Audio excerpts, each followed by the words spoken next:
Detox நேயர்களுக்கு வணக்கம். அதாவது விஜயையோ இல்லை அமைச்சர்களையோ இல்லை இந்த ஆட்சியை பற்றி யாராவது ஒருத்தர் கேள்வி கேட்டால் இல்லைகட்டி விமர்சனங்களை முன்வைத்தா இந்த ஆட்சியில் நடக்கிற இந்த அவலங்கள், குற்றங்கள், தவறுகள் இதெல்லாவற்றையும் மக்களிடம் கொண்டு போய் சேர்த்தா அவங்கள எல்லாருமே உடனடியாக கைது செய்து அவங்களுக்கு ஒரு பயத்தை காட்டணும், ஒரு மிரட்டல் விடணும் அப்படின்ற ஒரு நோக்கத்தில் தான் இந்த ஆட்சி இன்றைக்கி போயிட்டுருக்கா அப்படின்ற ஒரு கேள்வி எல்லார் மத்தியிலும் எழும்புது. இன்றைக்கி ஆக்கப்பூர்வமான எதிர்க்கட்சியாக இருக்கிற திமுக ஒவ்வொரு விஷயத்தையும் இங்கே முன்வைக்கிறாங்க, எதிர்த்து குரல் கொடுக்குறாங்க. மக்கள்கிட்ட இந்த ஆட்சியில் நடக்கிற அவலங்களை ஈஸியாக கொண்டு போய் சேர்த்துட்றாங்க. இந்த விவகாரம் தாவேக்காவுக்கு ஒரு உறுத்தலாகவே இருக்குது அப்படின்னு தான் நம்மளால் புரிஞ்சிக்க முடியுது. அதனால தான் அனிதா ராதாகிருஷ்ணன் போன்றவர்கள் கைது செய்யப்படுறாங்க.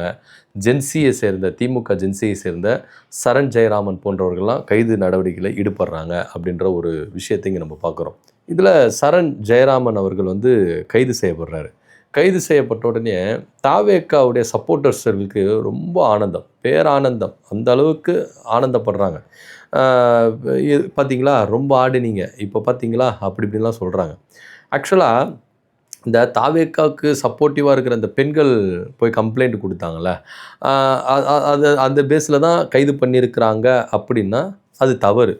என்ன விஷயம்னா, இவருடைய அமைச்சர் சரத் இருக்கிறார்ல, அவர் இவரை பார்த்திங்கன்னா ஃப்ரெண்ட்ஸு, ஒரே ஸ்கூலில் படித்தவங்க. அவருடைய வீடியோ ஒன்று வைரல் ஆயிடுச்சு. இந்த ஏதோ பவுட்ரு இது பண்ணுற மாதிரி, போதைப்பொருள் யூஸ் பண்ணுற மாதிரி ஒரு வீடியோ ஒன்று வைரல் ஆச்சு. ஆக்சுவலாக அது போதைப்பொருள் யூஸ் பண்ணுறாரா இல்லையா அப்படின்றதான் அது விசாரணையில் இருக்குது, அது நம்ம பக்கம் இருக்கட்டும். பட் இருந்தாலும் அந்த மாதிரி ஒரு வீடியோ என்ன பண்ணிச்சுன்னா வைரல் ஆச்சு. இந்த வீடியோ ரிலீஸ் பண்ணதே இவர் தான் அப்படின்னு சொல்லிட்டு ஒரு பொய்யான பிம்பத்தை என்ன பண்ணாங்க, கட்டமைச்சாங்க.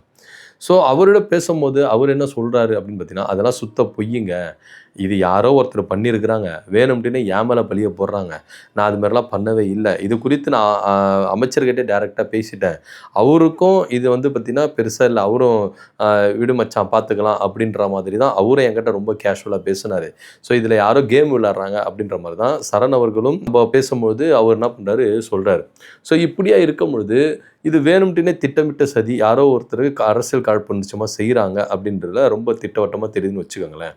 ஸோ இதை பேஸில் தான் என்ன பண்ணியிருக்காங்க, கைது பண்ணியிருக்காங்க. காலையில் வெடிகாலம் ஒரு 4:30 மணி இருக்கும்.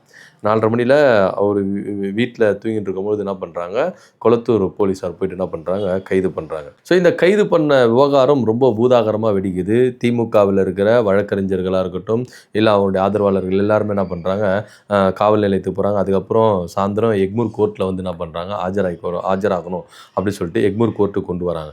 எக்மூர் கோர்ட்டில் நீதிபதி ஐயா முன்னாடி, ஜட்ஜி முன்னாடி நிற்க வைக்கும்போது ஜட்ஜி எல்லாத்தையும் பார்த்துட்டு இந்த கைதே ரத்து பண்ணுறேன் அப்படின்ற ரேஞ்சுக்கு என்ன பண்ணுறாரு, ரத்து செஞ்சிடறாரு. இந்த கைதை ரத்துப்பா அப்படின்ற மாதிரி என்ன பண்ணுறாரு, ரத்து பண்ணுறாரு.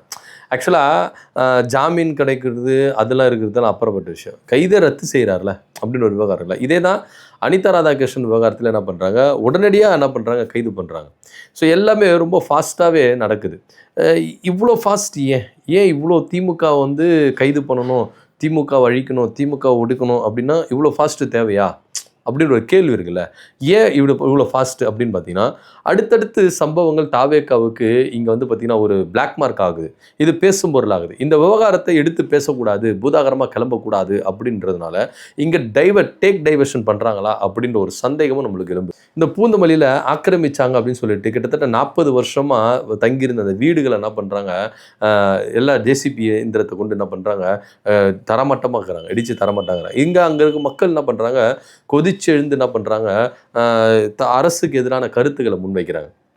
இதுக்காக நாங்கள் விஜய் அவர்களை கொண்டு வந்தோம், எங்களுக்கு எதனா நல்லது செய்வார், எதனா ஒரு மாற்றத்தை தருவார் அப்படின்ற ஒரு காரணத்துக்கு தானே கொண்டு வந்தோம், இதுதான் அவர் கொடுக்குற மாற்றமா அப்படின்னு பல பேர் என்ன பண்ணுறாங்க, கொந்தளிக்கிறாங்க.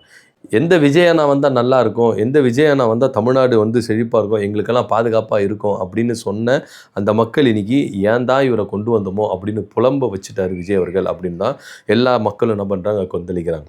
ஆக்சுவலாக ஒரு தேர்தல் வாக்குறுதியில் ஒரு விஷயம் சொன்னார், வாக்குறுதியாகவே கொடுத்தார், நான் மட்டும் ஆட்சிக்கு வந்துட்டேன்னா வருஷக்கணக்காக அரசு நிலத்தில் ஆக்குபேட் பண்ணி வச்சுருப்பாங்க, ஆக்கிரமிப்பு பண்ணி வீடு தங்கியிருக்கிறாங்களா, அவங்களுக்கு சட்டப்படி முறைப்படி மின்சார இணைப்பு கொடுக்கப்பட்டிருந்தால், வரிகள் செலுத்தியிருந்தால், அது ட்ரைனேஜ் வரி, சொத்து வரி, குடிநீர் வரி, இது மாதிரி வரிகளை செலுத்திட்டு வந்தால் அவங்களுக்கு பட்டா நான் கொடுப்பேன் அப்படின்னு தன்னுடைய தேர்தல் வாக்குறுதியாகவே விஜய் அவர்கள் கொடுத்தார். ஆனால் இன்னைக்கு ஆட்சிக்கு வந்துட்ட பிறகு அது கவர்மெண்ட் லேண்ட். அந்த கவர்மெண்ட் லேண்டில் இது மாதிரி தங்கியிருந்த 40 வருஷமாக தங்கியிருந்த அவங்கள வந்து என்ன பண்ணுறாரு, இடித்து தரமட்டமாக்குறாரு. பச்சை குழந்தைகள், கர்ப்பிணி பெண்கள், வயதானவர்கள், அது மாத்திரம் வியாதி உள்ளவர்கள் எல்லாருமே நீ நடுத்தருவில் நிற்கிறாங்க. குழந்தைங்கள்லாம் ஸ்கூலுக்கு போகாமல் அழுது என்ன இது பண்ணுறதுன்னு தெரியாமல் நடு ரோட்டில் நின்று கதற சத்தம்லாம் நம்ம காதில் விழுது. ஸோ இந்த மாதிரி சம்பவங்கள் நடக்குது. இன்னொரு பக்கம் விஜயபாஸ்கர் அவர்களுடைய அந்த விசாரணையாக இருக்கட்டும், அவர் கட்சியில் போய் இணைஞ்சது, இதெல்லாம் பெரிய பிளாக் மார்க்காவது தாவேகாவினருக்கு. ஆனால் இது எல்லாத்தையுமே இதை பற்றி பேசக்கூடாது, இதை பற்றி விமர்சிக்கக்கூடாது அப்படின்ற பட்சத்தில் இது என்ன பண்ணலாம் அப்படின்னா, டேக் டைவர்ஷன். அனிதா ராதாகிருஷ்ணனை கைது பண்ண, அதுவும் கரெக்டாக ஃப்ரைடே பண்ணுறாங்க. ஃப்ரைடே பண்ணிட்டாங்கன்னா சாட்டர்டே சண்டே லீவு. ஸோ அதனால் என்ன பண்ணலாம், அவர் வந்து என்ன பண்ணலாம், நீதிமன்ற காவலில் எடுத்துடலாம். பயங்கரமாக முயற்சிக்கிறாங்க. ஸோ அங்கே போனாலும் நீதிபதியை என்ன பண்ணுறாரு, ஜாமீனில் அவரை விடுதலை பண்ணுறாரு. அவதூறு வழக்குகளாக எதுக்கு கைது, நீதிமன்ற காவல், ஜாமீனில் விடுங்க அப்படின்னு சொல்லிட்டு ஜட்ஜி என்ன பண்ணுறாரு, ஜாமீனில் விடுறாரு. ஸோ இங்கே சரண் ஜெயராமன் அவர்கள் எடுத்துக்கிட்டிங்கன்னா, சரண் ஜெயராமன் அவர்களை என்ன பண்ணுறாங்க, கைது பண்ணுறாங்க. கைது பண்ணிட்டு சாயந்தரம் எக்மூர் கோர்ட்டு கொண்டு வராங்க. நீதிபதி என்ன பண்ணுறாரு, கைதை ரத்து பண்ணுறேன் அப்படின்ற ரேஞ்சுக்கு என்ன பண்ணுறாரு, ரத்து பண்ணிட்டார். ஸோ இதெல்லாம் திட்டமிட்டு செயல்படுற ஒரு செயல் அப்படின்ற மாதிரி தான் இங்கே நம்ம பார்க்க வேண்டிய ஒரு விஷயமா இருக்குது. சரண் ஜெயராமன் அவர்கள் என்ன சொல்கிறாருன்னா, தொடர்ச்சியாக தாவேக்காவினர் எனக்கு கொலை மிரட்டல் கொடுக்குறாங்க, எங்கள் வீட்டாண்ட வந்து 4-5 பேர் நின்று நோட்டமிடுறாங்க, இப்படின்ற ஒரு புகாரை வந்து என்ன பண்ணுறாரு, தாம்பரம் காவல் நிலையத்தில் அவர் கொடுக்குறாரு.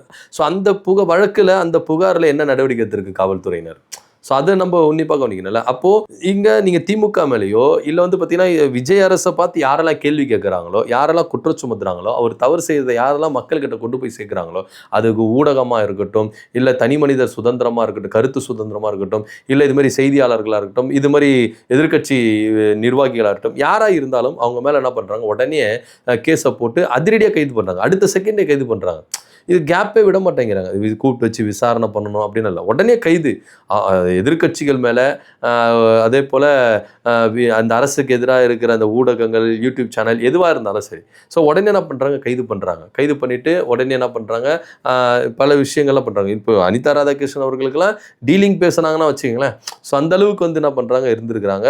ஸோ இந்த மாதிரி ஒரு அடுக்குமுறையை இந்த அரசு வந்து இது பண்ணுது. ஸோ இதனால் என்ன சொல்ல வராங்க தாவேக அரசு அப்படின்னு பார்த்தீங்கன்னா, எங்களை பற்றி நீங்கள் கேள்வி கேட்கக்கூடாது, எங்களை பற்றி நீங்கள் விமர்சிக்கக்கூடாது, எங்களை வந்து நீங்கள் வந்து அமைச்சரையோ முதலமைச்சரை பற்றி பேசக்கூடாது, பொதுவெளியில் பேசக்கூடாது, உங்கள் கருத்தை சொல்லக்கூடாது, இப்படின்னு நம்மளெல்லாம் அடக்குமுறையில் கொண்டு வந்து வச்சிருக்கிறாங்களா தாவேக அரசு அப்படின்னு நம்மளுக்கு தெரியல. இங்கே தனி மனித சுதந்திரம் அப்படின்றது எந்த அளவுக்கு இம்பார்ட்டன்ட். ஜனநாயக நாட்டில் ஒரு தனி மனிதராக இருக்கும்பொழுது அவங்க கருத்துக்களை முன்வைக்கலாம், விமர்சனம் முன்வைக்கலாம், ஆட்சியாளர்களை பார்த்து கேள்வி கேட்கலாம், ஆட்சியாளர்கள் தவறும் பட்சத்தில், ஆட்சியில் குற்றங்கள் நடக்கும் பட்சத்தில், தவறுகள் நடக்கும் பட்சத்தில் அதை எதிர்த்து ஒரு சாதாரண குடிமக்களாகிய ஒவ்வொருத்தருக்கும் உரிமை உண்டு கேட்கறதுக்கு. இது அரசியலமைப்பு சட்டத்திலேயே உண்டு, அதில் எந்த வித மாற்று கருத்தும் இல்லை. அப்படி இருக்கும் பொழுது இந்த அரசு ஏன் இந்த அளவுக்கு வந்து ஒரு அடக்குமுறையை வந்து இது பண்ணுறாங்க, அதுவும் வந்து எதிர்கட்சிகளை பார்த்து, அதுவும் குறிப்பாக திமுகவை பார்த்து என்ன பண்ணுறாங்க, குறி வைக்கிறாங்க. இந்த அரசை பார்த்து யாருன்னா கேள்வி கேட்டால், தனி நண்பராக இருக்கட்டும், இல்லை வந்து அரசியல் பின்புலமாக இருக்கட்டும், இல்லை மீடியா பின்புலமாக இருக்கட்டும், யாராக இருந்தாலும் என்ன பண்ணுறாங்க, உடனே என்ன பண்ணுறாங்க, கேள்விகளை கேட்டால் அவங்கள உடனே அரெஸ்ட் பண்ணுறாங்க, சேனலை பிளாக் பண்ணுறாங்க. இது மாதிரி விஷயங்கள் தொடர்ச்சியாக நடந்துகிட்டே இருக்குது. ஸோ இதுலேருந்து இந்த அரசு வந்து பார்த்திங்கன்னா யாரை கேள்வி கேட்கக்கூடாது, அவங்க இஷ்டத்துக்கு அவங்க என்ன பண்ணுவாங்க, ஆட்சி செஞ்சுட்டு போவாங்க, நம்ம வந்து என்ன பண்ணணும், அடிமையாகவே இருக்கணும் அப்படின்னு நினைக்கிறாங்கன்னு தெரியல. இது மக்களுக்கான ஆட்சியா இல்லை சர்வாதிகாரி ஆட்சியா அப்படின்ற ஒரு கேள்வி நம்ம மத்தியில் தான் முன்வைக்கப்படுவது. இதை பற்றியோட கருத்தை அப்படி கீழே கமெண்ட் பண்ணுங்கள். நன்றி, வணக்கம்.